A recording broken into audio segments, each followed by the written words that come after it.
If you're going to treat mom like that, I might as well divorce you. If a non-working homemaker like you can survive on your own.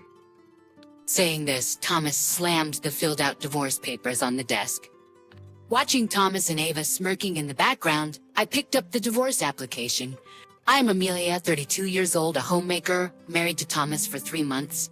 Thomas, have a good day. Work hard today? Amelia, I'm Moss. I'll try to come back as early as I can. Thanks for the lunch pack, as always. Take care. I'll be waiting. Such sweet conversations, still very much like a newlywed couple. After seeing Thomas off, I finished all the household chores in the morning. All right, let's get started. I turned to the computer. Before marrying Thomas, I too had a job. The work was busy and tough, but I loved both the job itself and my colleagues, and more than anything, I loved being someone who worked. However, I want to work hard as the central figure of the family. So when we get married, I want Amelia to be a homemaker and take care of the house. Thomas strongly wished, and upon marriage, I left my job to become a homemaker. I felt sad leaving a job I loved, but I accepted it for the sake of the person I love. Now, I'm doing a side job through remote work in between household chores. Leaving the job was a big decision, but I'm happy now, so I think my choice was not wrong. I'm home. Tired. Thomas's voice came from the entrance. Welcome back. You've been doing a lot of overtime lately, haven't you? Are you okay? I asked with words of care. Yeah, I'm fine. It's for our dream after all. I can work hard as much as I need to for Amelia. Thankful as always for Thomas saying so, I prepared dinner. After dinner and relaxing a bit, By the way, how much have we saved? I asked Thomas. We've saved this much already, thanks to Thomas working hard. I showed the bank statement while answering. Looking at the bank statement, Wow, it's going well. Thanks to Amelia managing it so well. Thomas was also very pleased. The reason we're working so hard to save is that we, as a couple, have a dream. It is to save money and buy a high-rise tower apartment. We've been saving money for this since before we got married, planning to move before having children, living frugally every day. Thankful as always, Amelia. Because you manage the money like this, we can actually save. It would be impossible for me alone, no matter how many years it takes. Thomas said. On the contrary, Thomas, you're making an effort by cutting back on alcohol and eating out. I replied, Amelia, you really are the best wife. I'll work harder too. Let's live in that apartment together soon. I received a happy reply from Thomas.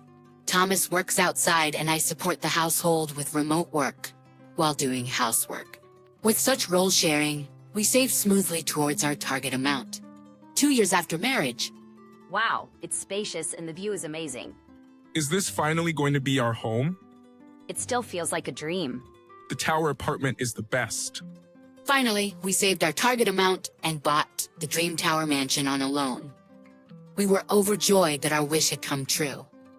As soon as the move to our new home was decided, we got carried away, buying new furniture and appliances, exploring the neighborhood.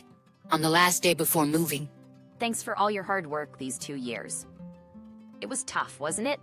Yeah, but it was manageable because Amelia was there with me. Let's keep supporting each other.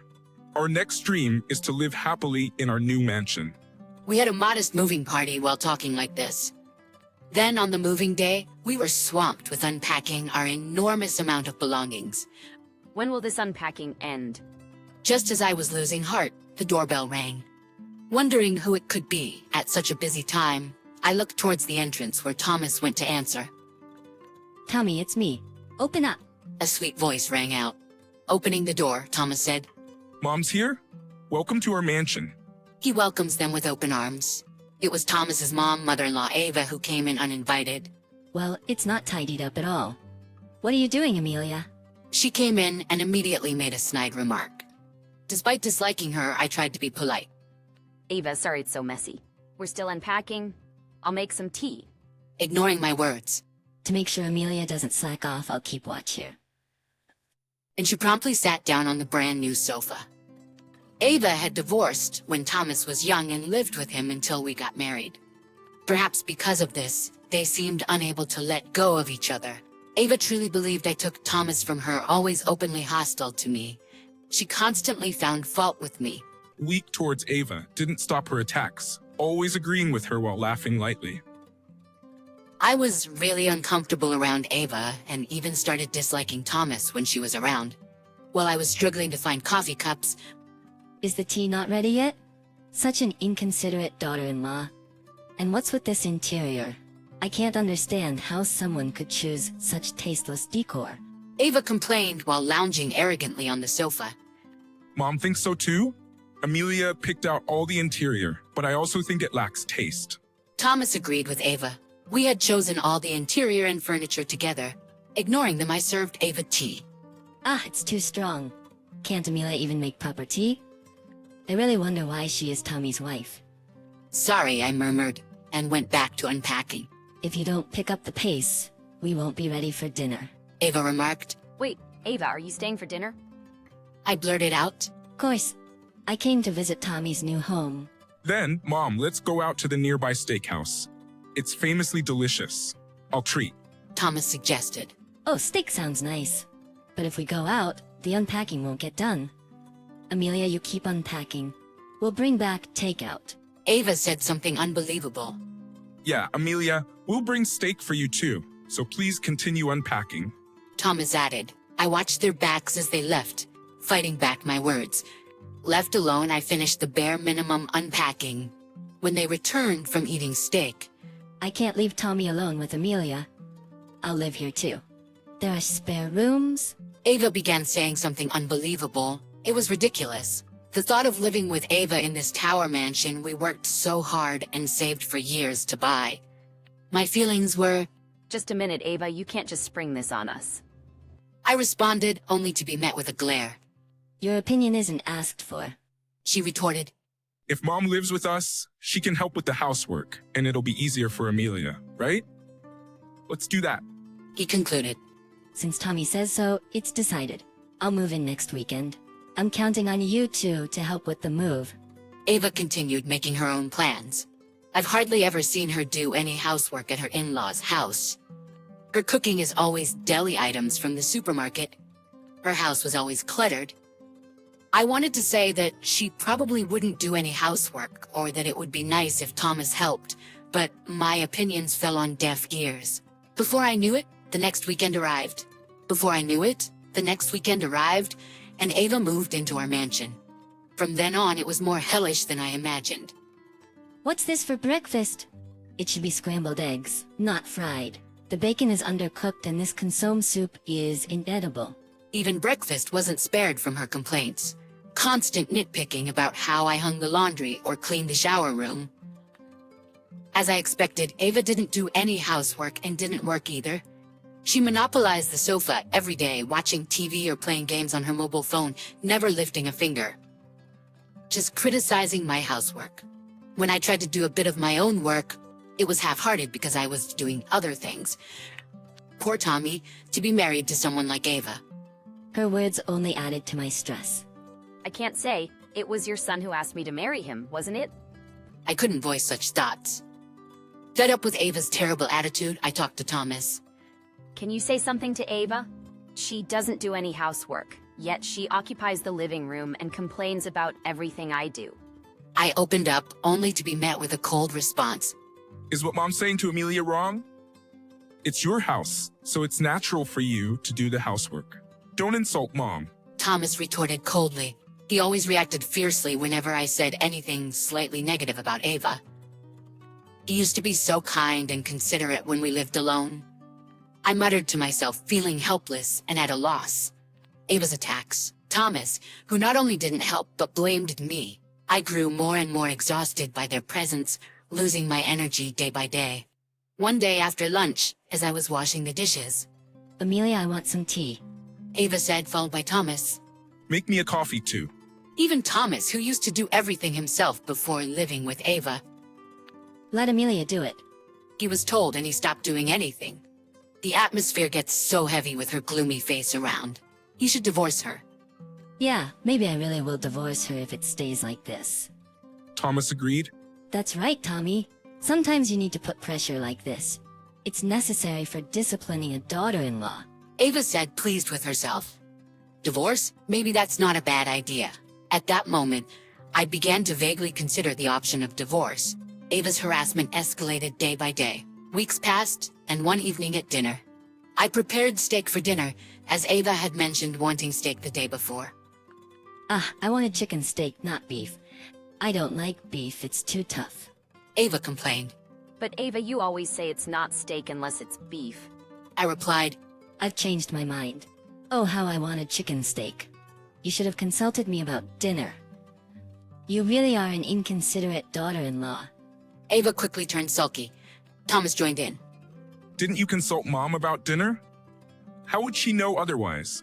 He blamed me as well. Usually I would quickly apologize and move on, but that day, the built-up stress was too much and I couldn't hold back. The one who said steak means beef was Ava, right?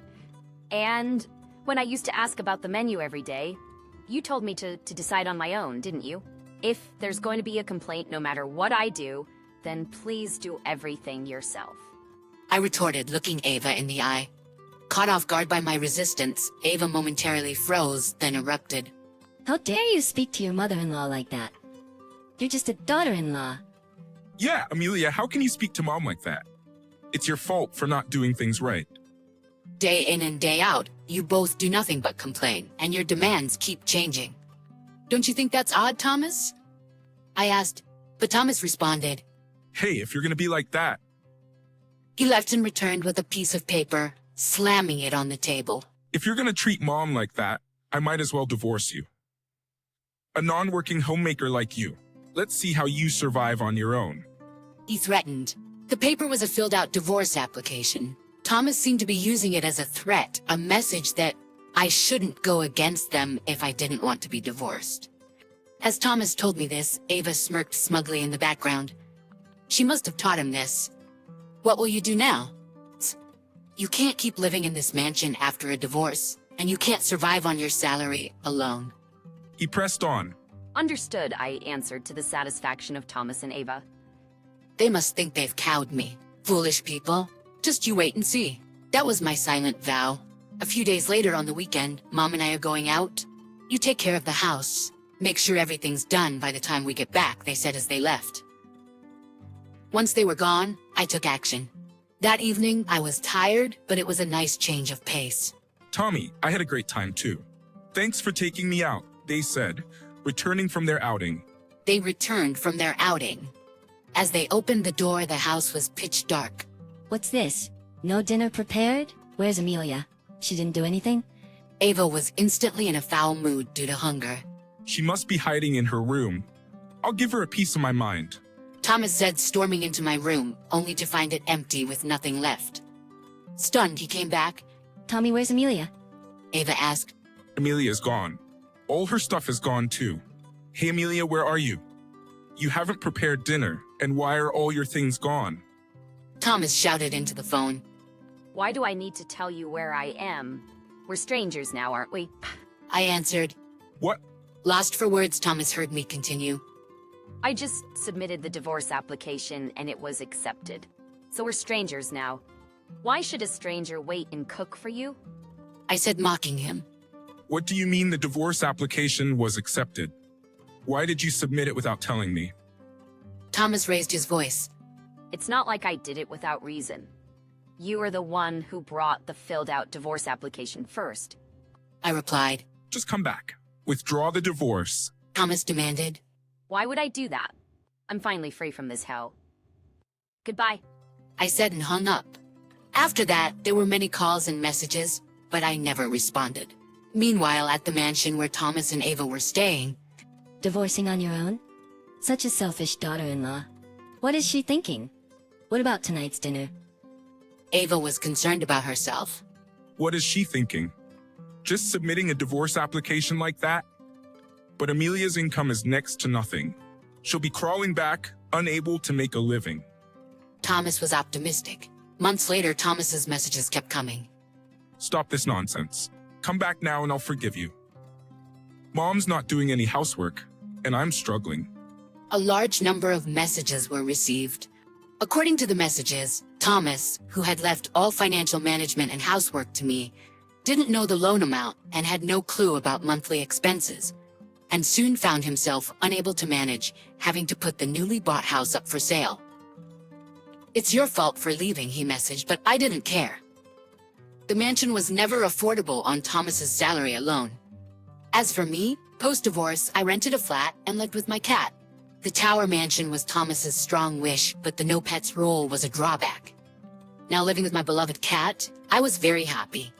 Work-wise, I was a scriptwriter. Using my experience as a director at a TV production company, I wrote scripts from home. A family drama, based on my real-life experiences with Ava's harassment, became a hit. Now I earn more than a typical salary man. One day my doorbell rang.